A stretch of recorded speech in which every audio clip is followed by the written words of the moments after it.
vabim Marijano Debevčevo, da nam bo prebrala prvi odlomek. Komaj čakam, da gremo k babici in dedku, je vsak dan povedal Peter. Ja, tam je veliko več sonca kot tu pri nas, se je strinjala Lara. Petra vreme ni motilo. Babi in dedi sta res v redu, vedno mi dasta bombone. Lara se je zasmejala in vrgla glavo v znak. Ja, bomboni, ti si res nor nanje. Ana je pripomnila. Še dušo bi prodal, da bi jih kaj dobil. Če so pa dobri, je užaljeno odvrnil Peter. Saj te ne napadava, Peter, ni se ti treba braniti, mu je pojasnila mama. Simpatičen si, to je vse. Ljubeče ga je pobožala po laseh in ga razkuštrala. Peter jo je objel in močno stisnil. Rada te imam, Peter, mu je prišepnila mama. Jaz tudi tebe. Izvil se je iz objema in stekel na vrt, da bi se igral. Ana je gledala za njim. Prisrčen otrok je. Ja, tak smeško, se je nasmehnila Lara. Ana jo je pogledala in nasmejano prikimala. Čeprav je nežen otrok, veš, zelo občutljiv in čustven, kljub temu, da tega večkrat ne kaže. Ja, predvsem, kadar razbije krožnik ali podre stvari, ki ležijo na mizi, medtem ko se sprehodi mimo. Pa saj tega ne dela namerno, ga je mama instinktivno branila. Vem, mami, dela pa vseeno. Malo bolj okoren je in nepazljiv, potem mu je pa vedno tako težko in žal. Veš, ne opazi, da je kozarec na mizi in ko teče, ga zbije po tleh. On vidi le svoj cilj, ve, kam hoče priti, ne vidi pa ovir okoli sebe. Štorast je, to je vse. Ne govori tako, Lara. Mislim, da še nima popolnoma razvitega občutka za svoje telo. To se pri nekaterih otrocih razvije kasneje. Prosim, da mu nikoli ne rečeš, da je štorast. To bi ga prizadelo. Prav, je odrasla odgovorila Lara. Lahko se zaneseš name. Ana je pokimala. Veš, kaj se je zgodilo v torek? Ta torek je vprašala hči. Ja. Ne vem, kaj jo je zanimalo. Ana se je zasmejala in začela pripovedovati. Bila sem v delovni sobi. Ura je bila okrog 10:30, Peter se je malo prej vrnil iz šole.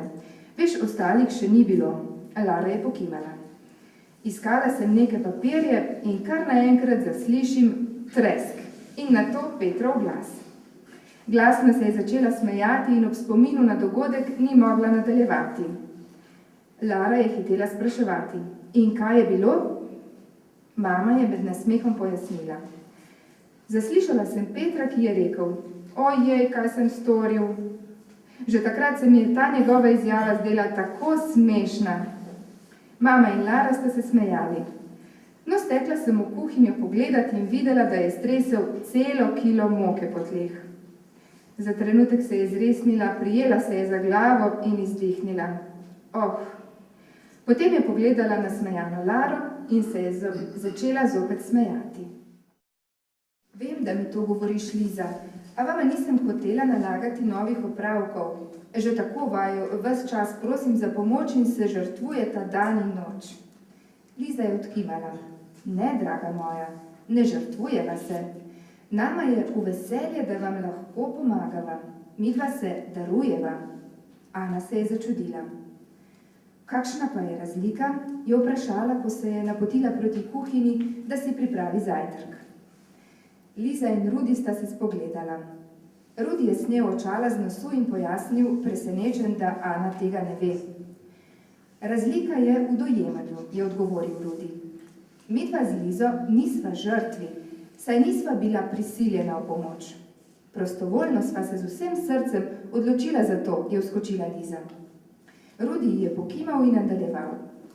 Midva sva za vas dar in ne vaša žrtev. Ana se je vrnila s polno skodelico kosmičev in sedla na fotelj nasproti njiju. Torej, je razlika le v tem, če si v to prisiljen ali ne. Dojemanje posameznika je brez pomena. Ana, dojemanje sem omenil zato, je razložil Rudi, ker se ljudje velikokrat doživljamo kot žrtve.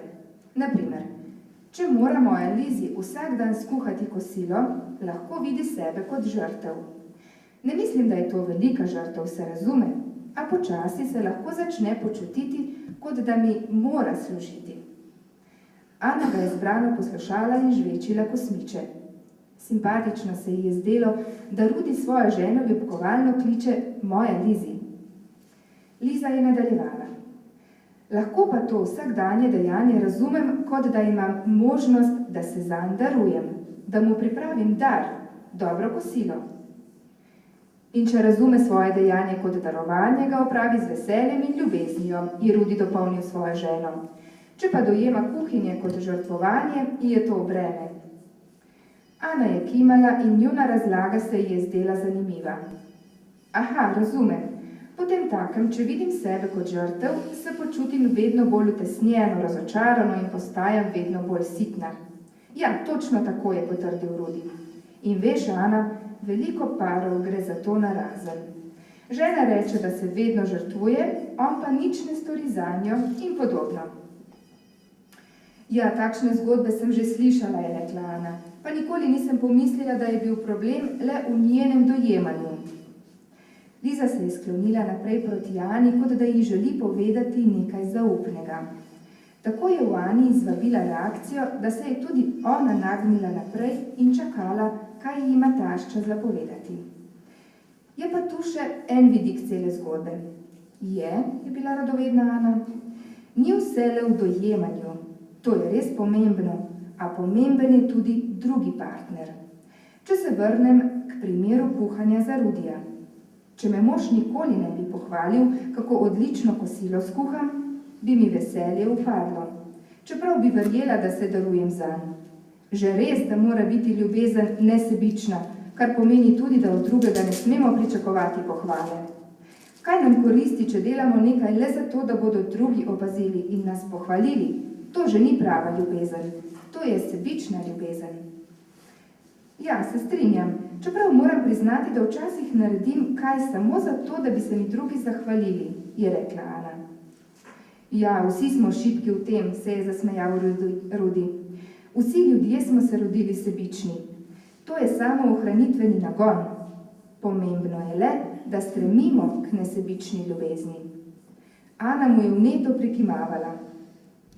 No, želela sem reči le to, je vskočila Liza, da kljub temu, da se moramo truditi za pravo ljubezen, nam je prijetno in nam da zagon, če občasno to kdo opazi in nas pohvali. Torej, naj zaključim, se je nasmehnila, če me Rudi nikoli ne bi pohvalil za trud, ki je potreben za prijetno počutje obeh, bi se verjetno počasi začela počutiti kot žrtev. Začela bi ga obsojati in med nama bi se začel razkol. Ja, pomembna sta torej oba partnerja. 2:20 je pozvonilo pri vratih. Ana je kar poskočila. Odprla je vrata in Karinjo je pozdravila. Živjo, tole sem si izposodila prejšnji teden. V rokah je držala zgoščenko z risanim filmom Mulan. Mi smo ga že pogledali in me je zanimalo, če ga želite še vi. Otrokom je bil zelo všeč, tudi midva sva se zabavala, se je nasmehnila. Ana bi sprejela karkoli, kar bi jo vsaj za nekaj časa zamotilo. O, hvala, odlična ideja. Sprejela je zgoščenko, se poslovila in poklicala otroke. Film je bil res zabaven in kar nekajkrat ji je pomagal pozabiti na 4. uro. Edini problem je bil, da se je končal celih 10 minut pred odločilno uro. Ana je razmišljala, da teh zadnjih 10 minut ne bo zdržala. Prepričevala se je, da se po nepotrebnem živcira, ker Boga verjetno ni in se ne bo nič zgodilo. Klemen na obisku in to v nedeljo ob 4, pa ja. Vseeno ji nekaj ni dalo miru. Nikakor se ni mogla sprostiti. Pridite za mizo, se gremo remi, je poklicala otroke. Se gremo lahko na vrt igrat, je vprašal Peter. Zunaj je bil prelep sončen dan, na vrtu za hišo pa ogromno snega. Vedela je, kako zelo otroci obožujejo sneg. Vsekakor je odvrnila. Stekli so v sobe po zimsko opremo, kape, šale, rokavice in nato na vrt. Še 2 minuti. Opazovala je otroke, ki so kričali in se podili po vrtu. Napetost v njej je rastla. Še minuta. Roke je prekrižala na prsih, kot bi se želela postaviti v obrambni položaj. Ona že ne verjame, da bo Klemen prišel. Seveda ni nora, da bi se pustila vleči za nos. Boga ni, si je prigovarjala vsako sekundo, do takrat, ko je bim bom zazvonil hišni zvonec.